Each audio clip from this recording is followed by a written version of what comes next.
नमस्कार दोस्तों, स्वागत है आप सभी का टीएलटी टूर गाइड में। दोस्तों आज की वीडियो में हम बात करने वाले भारत के उत्तराखंड राज्य के नैनीताल शहर में स्थित मुक्तेश्वर मंदिर के बारे में कि आप यहां कब जाएं, कैसे जाएं, यहां रुकने और खाने पीने की क्या क्या सुविधा है और मुक्तेश्वर मंदिर के दर्शन आप कैसे करें और साथ ही यहाँ पर दर्शन करने के बाद आप कहाँ कहाँ घूम सकते हैं। तो ये पूरी A to Z complete information आज मैं आप सभी को वीडियो में दूंगी और वीडियो के अंत में ये भी बताऊंगी कि आपका मुक्तेश्वर मंदिर के दर्शन करने और आसपास की जगहों को घूमने में कुल कितना खर्चा लग सकता है। तो इसलिए इस वीडियो को बिना स्किप किए पूरा अंत तक जरूर देखिएगा ताकि आपको मुक्तेश्वर यात्रा से रिलेटेड पूरी कंप्लीट इन्फॉर्मेशन मिल सके। तो चलते वीडियो को स्टार्ट करते हैं और बात करते हैं मुक्तेश्वर मंदिर की। मुक्तेश्वर मंदिर समुद्र तल से लगभग 2312 मीटर की ऊंचाई पर स्थित भारत के सबसे प्रसिद्ध मंदिरों में से एक है, जो कि उत्तराखंड राज्य के नैनीताल शहर में बसा है। और भगवान शिव जी को समर्पित यह मंदिर हिंदू धर्म ग्रंथ में 18 सबसे महत्वपूर्ण मंदिरों में से एक के रूप में जाना जाता है। और साथ ही यह मंदिर एक धार्मिक स्थल होने के साथ साथ एक अद्भुत पर्यटन स्थल भी है, जो पर्यटकों को ऊंचाई से प्रकृति के शानदार दृश्य प्रस्तुत करता है। दोस्तों अब बात करें कि आप मुक्तेश्वर मंदिर के दर्शन करने कब जाएं।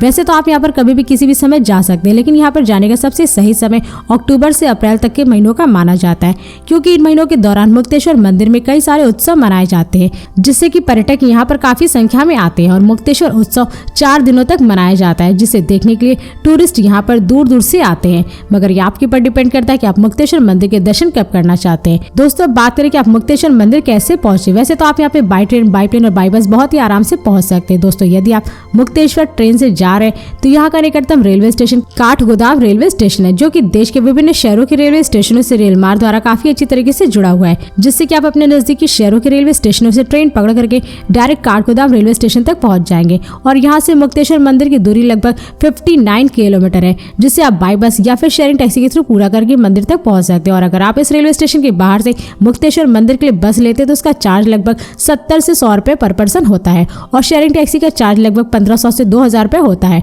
और दोस्तों यदि आप मुक्तेश्वर फ्लाइट से जा रहे हैं तो यहाँ का नजदीकी एयरपोर्ट पंतनगर एयरपोर्ट है, जो कि देश के विभिन्न शहरों के एयरपोर्टों से एयरलाइंस के द्वारा काफी अच्छी तरीके से जुड़ा हुआ है, जिससे कि आप दिल्ली, मुंबई, चंडीगढ़, हैदराबाद, बैंगलोर, चेन्नई आदि जैसे शहरों के एयरपोर्टों से फ्लाइट पकड़ करके आप डायरेक्ट पंतनगर एयरपोर्ट तक पहुंच सकते हैं। और पंतनगर एयरपोर्ट से मुक्तेश्वर मंदिर की दूरी लगभग 93 किलोमीटर है, जिससे आप बाई बस या फिर रिजर्व टैक्सी के थ्रू पूरा कर सकते हैं। और अगर आप इस एयरपोर्ट के बाहर से मुक्तेश्वर मंदिर के लिए बस लेते हैं तो उसका चार्ज लगभग 100 से 120 रुपए पर पर्सन होता है और रिजर्व टैक्सी का चार्ज लगभग 2000 से 2500 रुपए होता है। और हाँ दोस्तों, यदि आप मुक्तेश्वर मंदिर बस से जाना चाहते हैं तो आपको मंदिर के लिए डायरेक्ट बस उत्तराखंड राज्य के सभी शहरों से मिल जाएंगे, जिससे कि आप बहुत ही आसानी से बस पकड़ करके डायरेक्ट मुक्तेश्वर मंदिर तक पहुंच जाएंगे। और इसके अलावा अगर आप चाहें तो दिल्ली से भी बस पकड़ करके मुक्तेश्वर मंदिर तक पहुंच सकते हैं। इसके साथ ही अगर आप मुक्तेश्वर मंदिर अपने निजी वाहन, कार या बाइक से जाना चाहते हैं तो आप यहाँ पर बहुत ही आसानी से पहुंच सकते हैं, क्योंकि उत्तराखंड राज्य की सड़कें देश के विभिन्न शहरों से सड़क मार्ग द्वारा काफी अच्छी तरीके से जुड़ी हुई है। और साथ ही यहाँ के रास्तों में आपको जगह जगह पर कई सारे रेस्टोरेंट, होटल और पेट्रोल पंप आदि जैसे सभी प्रकार की सुविधाएं देखने को मिल जाएंगी, जिससे कि आप रास्ते में खाते पीते मौज मस्ती करते हुए मुक्तेश्वर मंदिर तक पहुंच जाएंगे। दोस्तों अब बात करें कि आप यहाँ कहाँ पे स्टे करें। वैसे तो मुक्तेश्वर मंदिर के आसपास स्टे करने के लिए थोड़े बहुत होटल और रिजॉर्ट मिल जाएंगे, जिन्हें आप बुक करके अपनी सुविधा के अनुसार स्टे कर सकते हैं। और अगर आप यहाँ पे स्टे करने के लिए होटल रूम की बुकिंग करते हैं तो उसका चार्ज लगभग 1000 से 1500 रुपए होता है और रिजॉर्ट का चार्ज लगभग 1500 से 2000 रुपए तक होता है। और इसी के साथ ही अगर आप चाहे तो नैनीताल शहर में भी अपना स्टे बना सकते हैं, क्योंकि ज्यादातर टूरिस्ट नैनीताल में ही अपना स्टे बनाते हैं, मगर ये आपके ऊपर डिपेंड करता है कि आपको कहाँ पे स्टे करना है।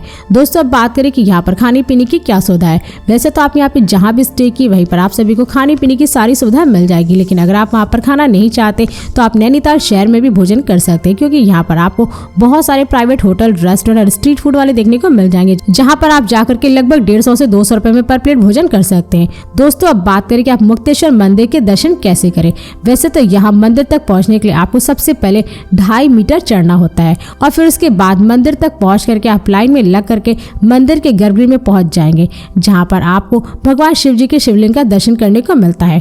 और फिर भगवान शिव जी के दर्शन करने के बाद आप यहीं पर भगवान गणेश जी, ब्रह्मा, विष्णु और माता मुक्तेश्वरी और हनुमान जी के दर्शन करने को मिलता है। और ऐसा माना जाता है कि यह मंदिर मुक्तेश्वर महाराज जी का घर है। दोस्तों अब बात करें कि आप मुक्तेश्वर मंदिर के दर्शन करने के बाद यहाँ पर कहाँ कहाँ घूम सकते हैं। वैसे तो आप यहाँ पर सबसे पहले चौली की जाली घूमने का आनंद ले सकते हैं। मुक्तेश्वर मंदिर के पीछे स्थित इस जगह पर आप रॉक क्लाइंबिंग, रैम्पलिंग आदि जैसे खेलों का आनंद ले सकते हैं। और साथ ही साथ यह स्थान हिंदुओं के लिए बहुत ही धार्मिक महत्व भी रखता है, क्योंकि ऐसा माना जाता है कि इसके लिए एक महान लड़ाई भी लड़ी गई थी। इसी के साथ ही आप यहाँ भालू गॉड वाटरफॉल भी देख सकते हैं। मुक्तेश्वर के घूमने की जगहों में शामिल भालू गॉड वाटरफॉल मुक्तेश्वर में खोजा गया एक नया पर्यटन स्थल है और लगभग 60 फीट ऊंचा यह वाटरफॉल अन्य वाटरफॉल की तुलना में काफी साफ है, जिससे कि यहाँ पूरे साल पानी का प्रवाह भी बना रहता है। और इस झरने के प्रवेश द्वार से लगभग 2 किलोमीटर का ट्रैक भी करना होता है, जिसे आप चाहे तो इस ट्रैक के लिए एक गाइड भी रख सकते हैं, जिसका चार्ज लगभग 200 रुपए होता है। इसी के साथ ही आप यहाँ इंडियन वेटनरी रिसर्च इंस्टीट्यूट भी घूम सकते हैं। यह इंस्टीट्यूट विशाल क्षेत्र में फैला हुआ मुक्तेश्वर में घूमने के लिए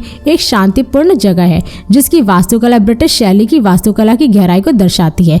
और इसमें एक बड़ा पुस्तकालय और संग्रहालय भी मौजूद है, जिसे आप सभी देख सकते हैं। और इस जगह की स्थापना सन 1893 में हुई थी, जिसको भारत में पशु चिकित्सा विज्ञान के महत्वपूर्ण विकास का श्रेय दिया जाता है। और इसी के साथ ही साथ आप यहाँ द ब्यूटी ऑफ शीतला भी घूमने का आनंद ले सकते हैं। घने जंगलों और बगीचों से भरा हुआ यह स्थान पर्यटकों के लिए एक अद्भुत दर्शनीय स्थल है, जहाँ पर आप ट्रैकिंग और बर्ड वॉचिंग का भी आनंद ले सकते हैं। और लगभग 6000 फीट ऊंचे एक हिल स्टेशन शीतला अपने औपनिवेशिक शैली के बंगलों के लिए प्रसिद्ध है। और साथ ही साथ इस जगह पर हिमालय की चोटियां, पंचाचूली त्रिशूल और नंदा देवी के खूबसूरत दृश्य भी देखने को मिलते हैं। और इसी के साथ ही साथ आप यहाँ नंदा देवी पीक भी घूम सकते हैं। समुद्र तल से लगभग 7816 मीटर की ऊंचाई पर स्थित नंदा देवी पर्वत दुनिया भर में सबसे ऊंची पर्वत की चोटी है। और नंदा देवी के लिए लगभग 55 किलोमीटर का ट्रैक लता के खूबसूरत शहर से झंडी दिखा करके रवाना किया जाता है, जो आपको धरनसी दर्रे, दिब्रू-घेटा और हितौली से होते हुए जोशी मठ में समाप्त हो जाता है। दोस्तों और भी ऐसे कई सारे जगह हैं मुक्तेश्वर में, जहाँ पर आप सभी घूम सकते हैं, जैसे टी गार्डन, एप्पल गार्डन, घोड़ा खाल मंदिर, कपिलेश्वर महादेव मंदिर आदि जैसे मुक्तेश्वर में घूमने की जगह जहाँ पर आप सभी जा सकते हैं।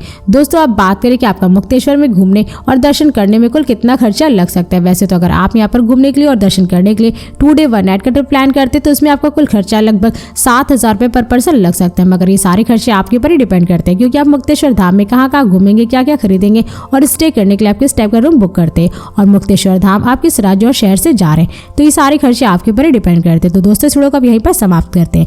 और यदि ये वीडियो सभी को पसंद आई तो इस वीडियो को लाइक करें और चैनल को सब्सक्राइब जरूर करें। इसके साथ ही बेल आइकन जरूर दबाएं, ताकि ऐसी मेरी नई नई वीडियोस आपके पास सबसे पहले पहुंचे। तो फिर मिलते हैं नेक्स्ट वीडियो में। धन्यवाद।